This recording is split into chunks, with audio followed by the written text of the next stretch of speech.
When the ink on the Declaration of Independence was barely dry, a dark shadow swept across the North.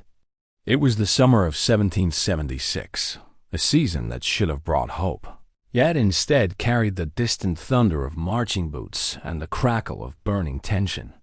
Whispers traveled through taverns, farms, and city streets. The British were coming, and they were coming with power the colonies had never seen before. New York, a bustling port city of merchants, sailors, and restless patriots, held its breath. The city stood at the crossroads of the new nation's fate. Whoever controlled New York controlled the gateway to the continent, and the British knew that better than anyone. On the horizon, sails began to appear. First a handful, then dozens, and then hundreds. The greatest armada North America had ever seen drifted like a floating kingdom up the harbor. Ships of every size, bristling with cannons, carrying tens of thousands of soldiers, British redcoats and German Hessians, whose hard expressions made even the bravest colonists uneasy. General George Washington watched from afar, his face calm but his mind racing. He had only months earlier achieved the miracle of driving the British out of Boston. But this was different. New York was a trapped narrow islands, open waterways, and a population divided between loyalists and patriots. Yet he had orders to defend it, and he knew retreat without a fight would crush the hope of his people. And so, with tension gripping his chest like a cold hand, Washington prepared for what was coming. The first blow fell on Long Island in August 1776. At dawn, thick fog rolled across the fields, but through it came the echo of drums. The enemy was moving. British forces had circled behind the American lines, a maneuver so silent and precise it felt almost unreal. When the first shots rang out, they were not warnings. They were fatal surprises. The Americans, young and inexperienced, fought bravely, but they were outnumbered, outflanked, and overwhelmed. Washington watched helplessly as the battle unfolded. He could not reach his men trapped behind enemy lines. He could not stop the collapse. All he could do was pray that the remnants of his army would survive. When the battle ended, the British believed they had Washington cornered on Brooklyn Heights. They only needed to finish him off in the morning. But night has always favored the desperate. As darkness spread across the river, Washington made a decision few generals in history would dare. He ordered a secret evacuation. Every soldier, every horse, every cannon had to cross the East River in complete silence. If even one British patrol caught them in the act, it would all be over. Rowboats were gathered, oars muffled with cloth. Soldiers whispered prayers instead of orders. The river was black and cold, swallowing the moonlight. And then, as if guided by fate itself, a thick fog settled over the water denser than any the men had ever seen. It cloaked the Continental Army like a blanket. Boat after boat slipped between the shadows. By sunrise, Washington stood on the Manhattan shore, exhausted but still alive. When the fog lifted, the British stared across the river in disbelief. Their enemy had vanished as if swallowed by the night. But survival was only temporary. The British swept through New York like a storm. Washington's army retreated from Harlem Heights, from White Plains, from Fort Washington, each defeat carving deeper into the young nation's spirit. Soldiers deserted. Supplies vanished. Snow began to fall, and hunger crept into the ranks. By winter, Washington's army was little more than a weary band shivering in the freezing forests of New Jersey.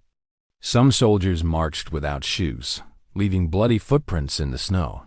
Some had no coats, no blankets, no hope. And yet, their commander refused to surrender. Still, the British believed the war was already won. They spread their forces across New Jersey, setting up outposts and celebrating the easy victories. They prepared for winter quarters, confident the rebellion was dying in the cold. But they did not know Washington. They did not know what the winter of 1776 would awaken inside him. As Christmas approached, Icy winds rattled the trees along the Delaware River. On the far bank, flickering fires and loud songs filled the Hessian camp at Trenton. The mercenary soldiers, fierce and disciplined in battle, had let their guard down. Snow was falling heavily. The river was nearly frozen. No one expected the starving Continental Army to launch an attack now. Washington, however, saw an opportunity that others thought madness. On the night of December 25th, the army gathered at the riverbank. Freezing rain whipped against their faces. Snow coated their hair. Washington himself rode among the men, urging them on with a quiet but unshakable determination. Victory or death, the password of the night, echoed in every heart. Huge boats, Durham boats used for carrying cargo, were pushed into the roaring, icy water.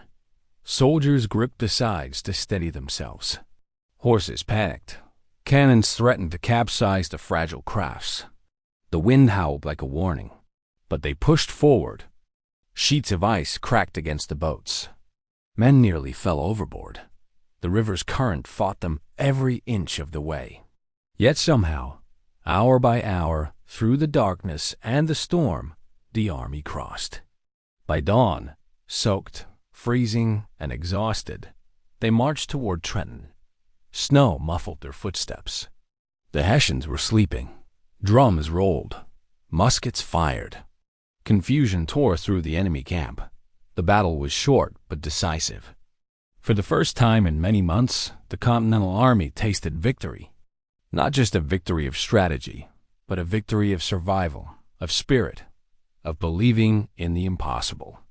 Washington did not stop there. He struck again days later at Princeton, using cunning maneuvers to outsmart a British force that expected an easy rout. These victories did more than defeat enemy soldiers. They revived a nation on the brink of collapse. They proved that the British Army, powerful as it was, could bleed, could falter, could lose. Even as 1777 unfolded with more challenges, the mood in the army had changed. Soldiers still faced hunger, cold, and death. But there was a spark now, a belief that they might truly be fighting for something greater than themselves. Yet the war in the North was far from over. British forces continued their campaign, capturing towns, pushing deeper into American territory, always threatening to choke off the rebellion. Washington's men suffered near starvation at Morristown. Supplies dwindled to almost nothing.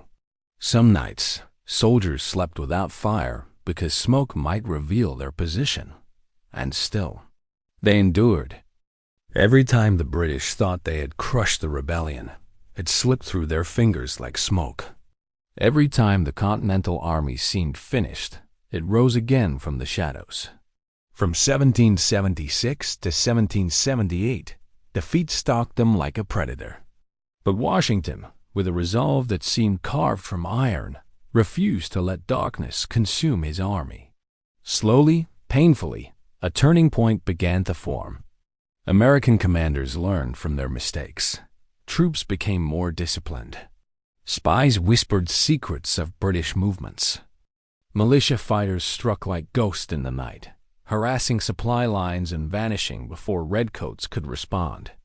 By the time winter began to thaw and spring of 1778 lit the fields with green once more, the British found themselves facing a force far different from the desperate army they had chased across New York.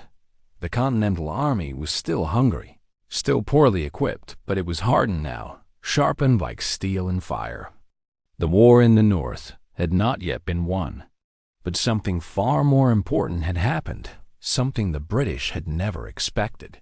The Americans had learned how to survive. They had learned how to fight. They had learned that even in their darkest hour, when the world believed the rebellion doomed, a single spark of courage could ignite hope strong enough to defy an empire. And so, as 1778 dawned, Washington looked across the land he was fighting to protect, not as a defeated general, but as a leader who had survived the impossible. The soldiers beside him knew now that the war would be long, brutal, and uncertain. But they also knew something else, something whispered around campfires, spoken in quiet confidence, carried in tired smiles. The turning point had begun.